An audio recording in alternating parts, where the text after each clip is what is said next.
Dear audience, Assalamu alaikum. It was 1986. I was serving in Air Force at that time.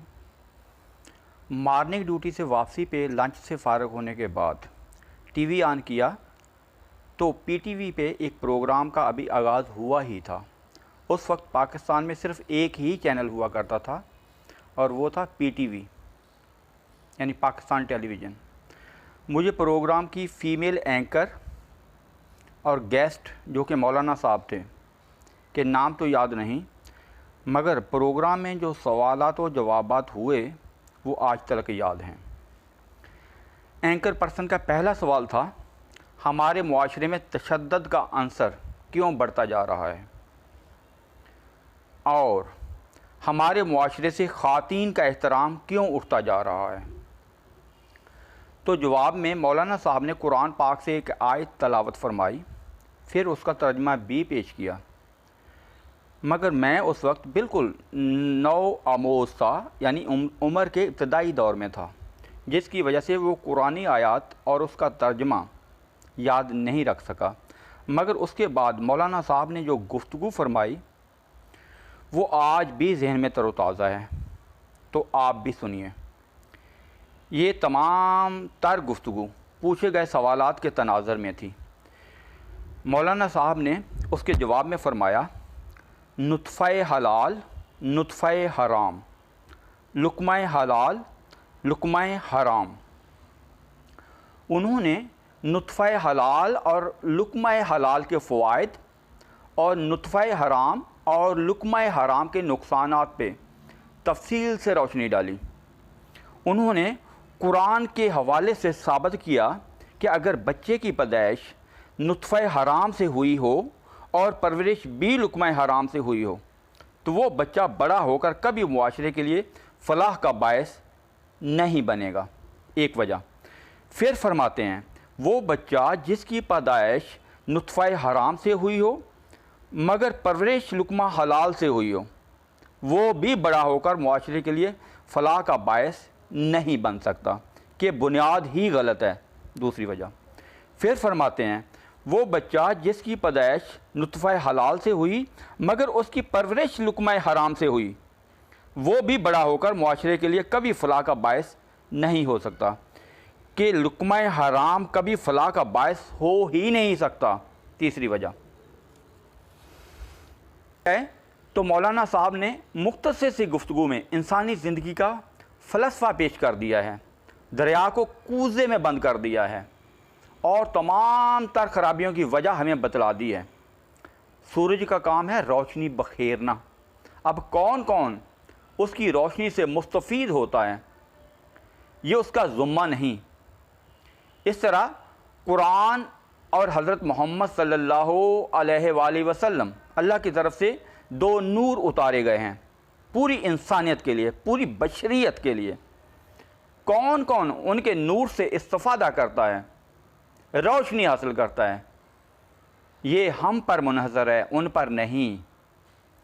वो फिर फरमाते हैं कि आजकल के वालिदैन अपनी औलाद की तरबियत से गाफिल हो चुके हैं। माँ बच्चे को फीड नहीं करवाती कि वो कहती है इससे उसका फिगर ख़राब होता है। बच्चों को डब्बे का दूध पिलाया जाता है जिसकी कोई श्योरिटी नहीं होती वो वो किन एलिमेंट्स से मिलकर बना है, आया कि वो एलिमेंट्स हलाल हैं या हराम। कि तमाम खुश्क दूध मल्टीनेशनल कंपनियों की प्रोडक्ट होते हैं और अपनी प्रोडक्ट को फ़रोख्त करने के लिए उस पर हलाल का लेबल लगाना उन कंपनियों की मजबूरी होता है। डियर ऑडियंस, जब माँ बच्चे की खुद देखभाल नहीं करेगी, अपनी ब्रेस्ट से फीड नहीं करवाएगी तो बच्चे में एहसासात और फीलिंग्स कहाँ से डेवलप होंगी। इसकी बजाय माँ नौकर से कहती है ये लो बच्चे को आप संभालो। बच्चा कितना भी खूबसूरत हो, कितना भी प्यारा हो, आप अपनी मर्ज़ी से तो उसे प्यार करते हैं, मगर वही बच्चा जब आपको 1-1.5 घंटा संभालने को दिया जाता है तो आप तंग पड़ जाते हैं। बिल्कुल यही फीलिंग्स उस नौकर की होती हैं।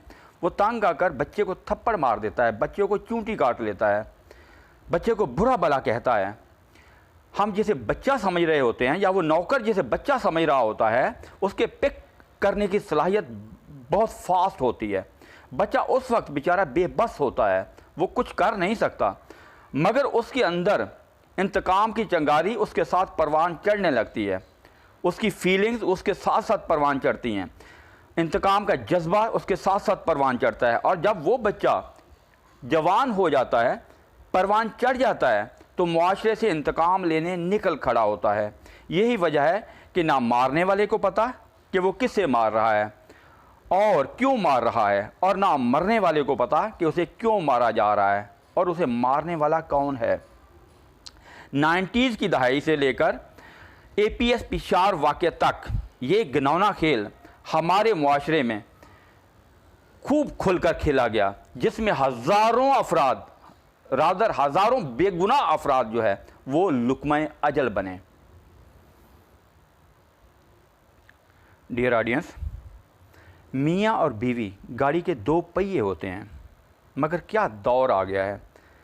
साहब को कमाने से फुर्सत नहीं, खा वो जायज़ कमा रहा है या नाजायज़ कमा रहा है, बस उसने कमाना है। और बेगम साहबा को अपनी सोशल वर्क, सोशल गैदरिंग से फुर्सत नहीं। बच्चा उनकी तरजीह कभी होता ही नहीं। दोनों ही, मियाँ भी बीवी भी, दोनों ही बच्चे को बड़े स्कूल में दाखिल करवाकर, महंगा ट्विटर हायर करवाकर और स्कूल के लिए उसके लिए अलग गाड़ी और ड्राइवर लगाकर समझते हैं उन्होंने अपना फ़र्ज़ पूरा कर दिया है। मगर बिल्कुल गलत। बच्चा पैदा करना नहीं, बल्कि बच्चे की तालीम और तरबियत दुनिया का मुश्किल तरीन काम है, जो कि वालिदैन की अव्वलीन मजहबी व मुआशरती ज़िम्मेदारी होती है। याद रखिए, ऐसे तमाम बच्चे जो मादरे पितर आज़ाद पैदा होते और परवरिश पाते हैं, वो मुआशरे के लिए ख़राबी ही ख़राबी होते हैं, कभी मुआशरे के लिए फ़लाह का बायस नहीं हो सकते। अल्लाह और उसके नबी सल्लल्लाहु अलैहि वसल्लम की तालीमात को पसे पुष्ट डालकर आप फ़लाह की उम्मीद कैसे रख सकते हैं। औलाद की तरबियत वालिदैन पे फ़र्ज़ है।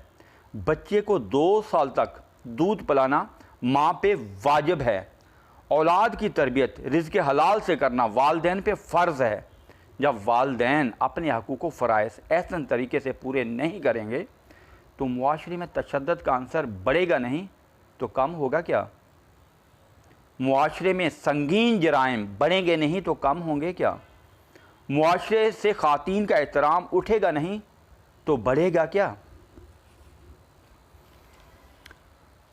इसलिए दुनिया के हर मुआशरे में औलाद की तरबियत वालिदैन की अव्वलीन और बुनियादी ज़िम्मेदारी होती है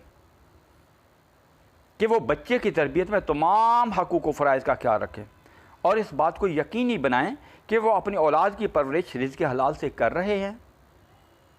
वालिदैन की ये भी बुनियादी ज़िम्मेदारी है कि वह अपनी औलाद को ज़ेवरे इल्म व अदब से आरास्ता करें, रिश्तों का एहतराम सिखलाएँ, बड़ों का अदब, छोटों से शफ़क़त और ख़ातीन का एहतराम करना सिखलाएँ।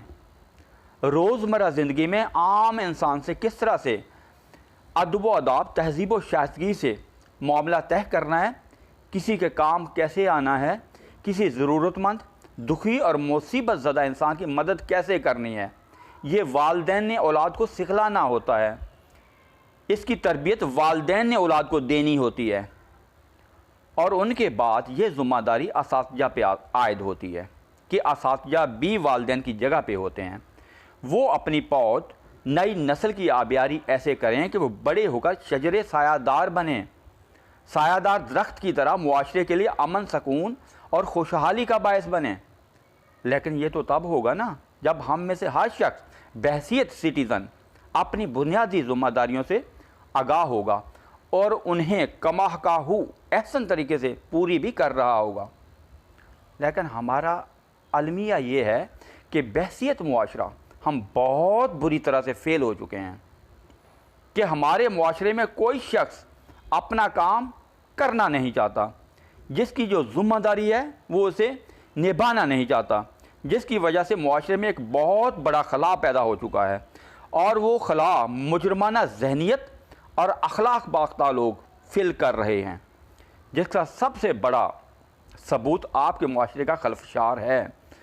और ऐसे ऐसे जराइम और अजीबोगरीब वाक़यात आए रोज़ सुनने को मिलते हैं कि खुदा की बना, जिनका आम इंसान तसव्वुर भी नहीं कर सकता।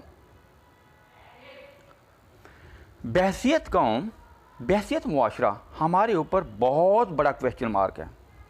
मुआशरे के मौजूदा बिगड़ती हुई सूरत हाल पे हर हिस्सास और दर्द दिल रखने वाला शहरी दिल गिरफ्तार, परेशान और कुड़ रहा है। Man is a beast when shame stands up from him. किसी अक्लमंद ने क्या ही खूब कहा है ये। इसका अमली मुजाहरा 14 अगस्त की शाम यौम आज़ादी पे ग्रेटर इकबाल पार्क लाहौर में देखने को मिलता है, जब 400 अफराद जो इंसानों के रूप में भेड़िए थे, जी वो किसी भी तरह इंसान हो नहीं सकते, उन्होंने जिस तरह हव्वा की बेटी को अपनी बेशर्मी और दरिंदगी का निशाना बनाया, जिस डटाई से इंसानियत की सरेआम धज्जियां उड़ाईं, जिस तरह इंसानियत के चेहरे से नकाब सरेआम खींचा, जिस तरह से इस्लामी जुमहूरिया पाकिस्तान के तशख्खुस को दुनिया भर के सामने रुसवा और दागदार किया, इसकी जितनी भी मज़म्मत की जाए कम है। मगर बात अब मज़म्मत से बहुत आगे निकल चुकी है और इस वाक़े ने बहुत सारे संजीदा सवालात को जन्म दे दिया है। क्या मुआशरा, क्या हमारा मुआशरा इस काबिल है कि इन सवालात का जवाब दे सके? सवाल नंबर 1, क्या 400 अफराद में से चंद एक भी वहाँ सेंसेबल इंसान नहीं थे जो उन इंसान नमा दरिंदों को उस दरिंदगी और हैवानियत से बाज रख पाते, या हेल्पलेस होने की सूरत में पुलिस ही को कॉल कर लेते कि ये वाक़या कोई चंद लम्हात का तो नहीं था ना, बल्कि पूरे 2 से 2.5 घंटे चला था, जो इत्फाकी तो किसी तौर भी नहीं था। बहुत बड़ा क्वेश्चन मार्क है बहसियत मुआशरा हमारे वजूद के ऊपर।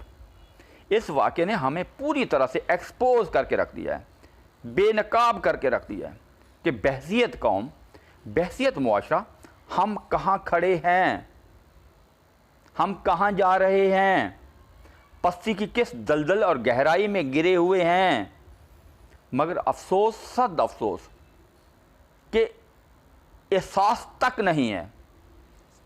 सवाल नंबर 2, ये वीडियो देखकर एक ही से सवाल जहन में बार बार उभर रहा है कि इस मॉब के अंदर जो भी करैक्टर हैं, क्या वो किसी इंसान की औलाद हैं? क्या उन्हें वाक़तन किसी औरत ने जन्म दिया होगा? बहुत बड़ा क्वेश्चन मार्क है। डियर ऑडियंस, गज़बनाक होने का नहीं, शर्म से डूब मरने का मकाम है हमारे लिए। लेकिन हमारा एक मसला है कि अच्छी बात हमें अपील कम ही करती है, जबकि बुराई की जानब हम और हमारा मुआशरा बहुत तेज़ी से मायल होता है। सवाल नंबर 3, इस वाक़े ने सूबाई हुकूमत की रिट को भी बहुत बुरी तरह से एक्सपोज करके रख दिया है। सूबाई दारुल हुकूमत की पुलिस की कारकर्दगी पर बहुत बड़ा संजीदा सवाल उठा दिया है कि सूबाई दारुल हुकूमत में इनकी कारकर्दगी का ये हाल है तो फिर बाकी सूबे का खुदा ही हाफिज़, खुदा हमारे हाल पे रहम करे। सवाल नंबर 4, इस वाक़े ने इस हकीकत को भी आश्कार कर दिया है कि हमारा तालीमी निज़ाम बिल्कुल खोखला हो चुका है कि ये हमारी नई नस्ल का कुछ भी नहीं बिगाड़ रहा, मगर हमारे मुआशरे में इसकी निज़ाम की बदौलत पढ़े लिखे जाहिलों यानी सनद याफ्ता जाहिलों का इजाफ़ा ज़रूर हो रहा है और तेज़ी से हो रहा है। वरना तालीम जैसी कोई चीज़ हमारी नई नस्ल के पास नज़र नहीं आती। अगर होती तो लाहौर वाला वाक़या और इस जैसे दूसरे बहुत सारे वाक़यात इस माशरे में रूनुमा ना हुए होते। नई नस्ल के बगाड़ में रही सही कसर जदीद टेक्नोलॉजी ने पूरी कर दी है, टच मोबाइल ने पूरी कर दी है, नेट ने पूरी कर दी है। मैं खुदा न खास्ता जदीद टेक्नोलॉजी के ख़िलाफ़ नहीं, मैं इसके गलत इस्तेमाल के ख़िलाफ़ हूँ कि हमारे यहाँ हर चीज़ का इस्तेमाल उल्ट होता है, गलत होता है, और ये फैक्ट भी है। वरना जदीद टेक्नोलॉजी से तो लेटेस्ट मालूमात हम पलक झपकने में हासिल कर लेते हैं, लेकिन रुझान तो हो उस जानिब, हमारी कौम का रुझान तो किसी और जानिब है, जिसका अमली मुजाहरा आपने उस दिन इकबाल पार्क लाहौर में देखा। तो जनाब शऊर कहाँ से आएगा? सवाल नंबर 5, इस वाक़े ने हमारे मुआशरती निज़ाम को भी बहुत बुरी तरह से एक्सपोज करके रख दिया है। वालिदैन अपनी मुआशरती और मजहबी ज़िम्मेदारी औलाद की अच्छी तरबियत से किस हद तक